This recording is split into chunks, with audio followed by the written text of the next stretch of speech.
Ladies and gentlemen, welcome back from New York City in WCS America, the Challenger League. Before we advance on into the winner's match between Taeja versus Neeb, I urge you guys to potentially subscribe to youtube.com/official MLGSC2. Of course, if you are looking for something to watch and nothing live is on, this is a great place for you. Also, if you missed any matches that have currently been streamed, every single match from WCS America so far is now available in 1080p HD at that address you see right there, youtube.com/official MLGSC2. Check it out.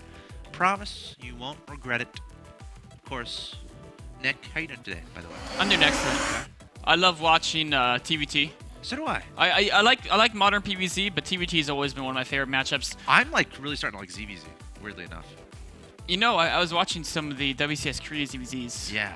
And they do like, there's so many unit transitions and complexities now. I know.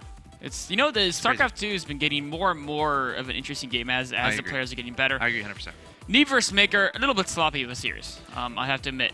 Taeja versus Neeb, though. Taeja is not a guy known for sloppiness, but in that one game versus Hello Kitty, the game number 1, he did kind of lose some Marines. So there are weaknesses. He can lose. And Neeb is a guy, he can definitely exploit a weakness. Absolutely. We'll see what can happen. But again, Taeja, one of the best players in the world. I don't think anyone's going to disagree with that, especially after his performance at DreamHack this past weekend. Coming up next, we got Taeja versus Neeb. I'm asking the players if they are ready. We're in the lobby right now, and Taeja has said go, go. A definite favorite is Taeja. I would agree. But, I mean, it's a situation where Taeja's, like, expected to win, right? Everyone expects him to win. To him, it's like, okay, I'll just go in. This guy's a relatively unknown player. I'll take him out. And not swaying too much. Neeb is a guy who's like, you know what? If I lose, it's not that big a deal. But if I win, it's going to be huge. And so he's gonna, you know, he probably has thought about. He knows his potential would go up against Taeja for quite a while now because he's known the groups. And so he probably has. He might have, you know, an idea of how to go about getting this upset. I agree 100%. Could have had something under his sleeve that he wasn't really willing to show against Maker, but might pull it out here against Taeja. These guys have had plenty of time to prepare for their groups. Let's see what happens. The top left-hand location, I present to you your Red Terran player representing Team Liquid. He is Taeja. Of course, Taeja took out Hello Kitty in the first match of the day. Pretty good at StarCraft 2, got top 4 at DreamHack. And in the Challenger League bracket, he beat Heart and Illusion. Dude, you know what? Taeja has only played TVT in WCS America. Did you know that? Because he qualified through Challenger. No, I'm not kidding. Yeah, Challenger League bracket, he started out, he 2-1 Heart. Then he went 2-1 against Illusion. Then he went 0-2 against Pull. You're right. Yeah, and now if he wins this, it's just going to stay the same, right? Just 5 TVTs in WCS America. But his opponent in the bottom right-hand location trying to make the upset happen. Spelled backwards, his name is Bean. I present to you, Neeb. Of course, he did just play against Hello Kitty, but that was the first. Oh yeah, that was the first on TVT. I felt so smart. It means though that he's just crushed my dreams and hopes. Well, up until today. Why do you always do that, TVT? Nick? You always crush my dreams. It's kind of what I'm paid to do. You know, when I got the contract, it was primary job, crush axeltoss's dreams. Secondary job, StarCraft 2, and then, you know, do the rules engagement and other type of work. I just want to be a Pokemon master. That's all I want, Nick. Oh, nope. It's not going to happen. I'm sorry. You know what? I'm going to prove you wrong. But here we are. Okay, so if you're in Neeb's position, what do you do? Do you go for a one-base play and just try to break Taeja? Or do you go to the mid-late game and try to do something fancy there with positioning and out-macroing? That's a very good question. You can be honest, Nick. I'm trying to think. Okay. For me, like, I mean, I'm terrible one-base play. I can't do it. So you always make Hellbats and Ravens. I do. I just make a billion Orbitals and make a billion Hellbats and Ravens. Yeah. It's actually not that great. It isn't? It seems pretty cool. There's a lot of pretty explosions. It's very good. You have to have a couple tanks, too, then it gets really good. And you have to make sure you have air control, obviously, so you have to, you know, make Vikings if they I'm just not good at multitasking to really often survive to that point. But for Neeb, just make turrets everywhere, man. Yeah. Seriously, lining your base. Oh, there's a style of mech. Okay. We used to call it turtle? Yeah, it's basically a turtle mech. We named it after a player. I forget. Goody, maybe? No. Was he kind of known for? No. Okay. No. But anyways, the idea is that we call it Mug. Nyokin, a Broodwar player, player named Mug briefly for StarCraft 2. Never played with StarCraft 2, but he would sometimes advocate a style mech where every time you build a siege tank, right? Oh, I've heard you've told me this build a story missile before. turret as well. Yeah. And so throughout the game, if you built 40 siege tanks, like by the 18-minute mark, you better have 40 missile turrets up. Or, like by 12-minute mark, you probably built 8 siege tanks. You better have 8 missile turrets up. That's cool. And that's the general. I like it. Applicable in Heart of the Swarm. Yes. All right. Well, the pretty interesting deviations in openings from these two guys. Taeja going for the one-base play for now. Pretty heavily investing into it too. He's got 2 gases. Neeb, meanwhile, going for the very fast expansion. This is interesting. If Neeb can prevent this harassment from doing a ridiculous amount of damage, he's going to be a great position. But one does not simply against Taeja. No, and this is basically a harassment that's all about scans. Because he's going Widowmine drop into Banshee, and I think he's going to get Cloak. You normally get Cloak with this build. Yeah. And the idea is that you run them out of scans with the Widowmine drop, and then they won't have any left for the Cloak. But if the defender can either deflect the medevac with Marines before it can even drop the Widowmines, or if they can get turrets up in time, they can often do pretty well. Turret main, turret natural, already underway here. But the medevac's not. Oh, missed! Widowmines! Burrow. Too late. Wait, Widowmine versus Widowmine. What? Okay, takes it out. But medevac's in the main. Widowmine! Oh no! SCVs, run. Oh, a pretty nice spread there.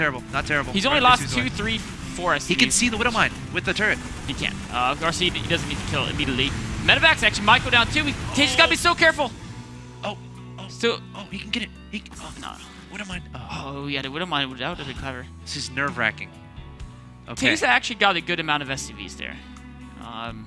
He got... Where? Oh my god, how did he get 8? The Marines killed a lot. The Widowmine only kills 1. Like a lot of those Marines have several look kills. at this fanciness. Oh, is he going to get down the medevac? He's going to try Neeb. Dropping the Marines. Taeja trying to be... Wow. Look at that micro from both sides. Okay, that was a cool move from Neeb. But the Cloak Banshees probably can't do too much. As long as he gets a Viking, he has turrets, he should be okay. I dare say Neeb is in actually a fairly solid position. He is. He's not... I mean, he lost enough SCVs.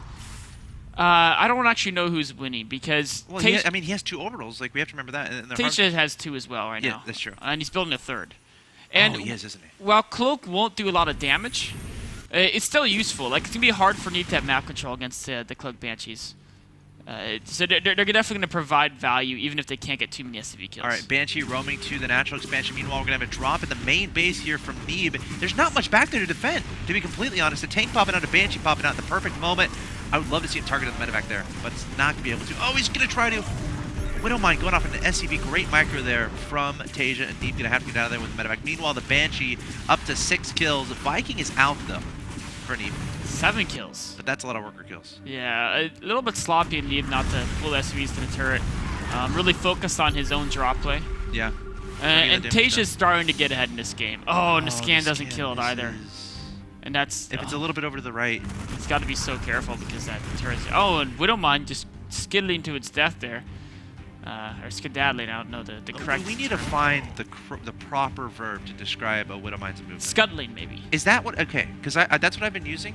Yeah, scuttling. Do we agree it's the best in the English language? Is that the best way to describe a Widowmine's movement? Maybe skittering. Kind of skitter, too. So we're going to agree it has to start with an S. It does. And maybe a K. Yeah. Well, C? scuttling has a C, yeah. Okay. Anyways, he takes out this Banshee. His Widowmine's...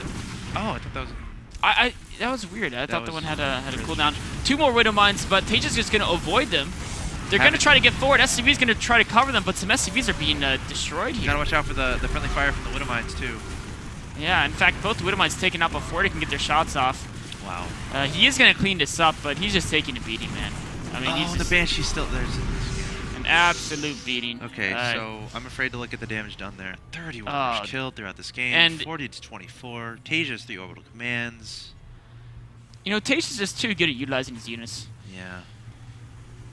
This is just... Taeja's just... I mean, top 4... This guy's on another level, man. This is just like watching a bear fight a human or something, right? Okay.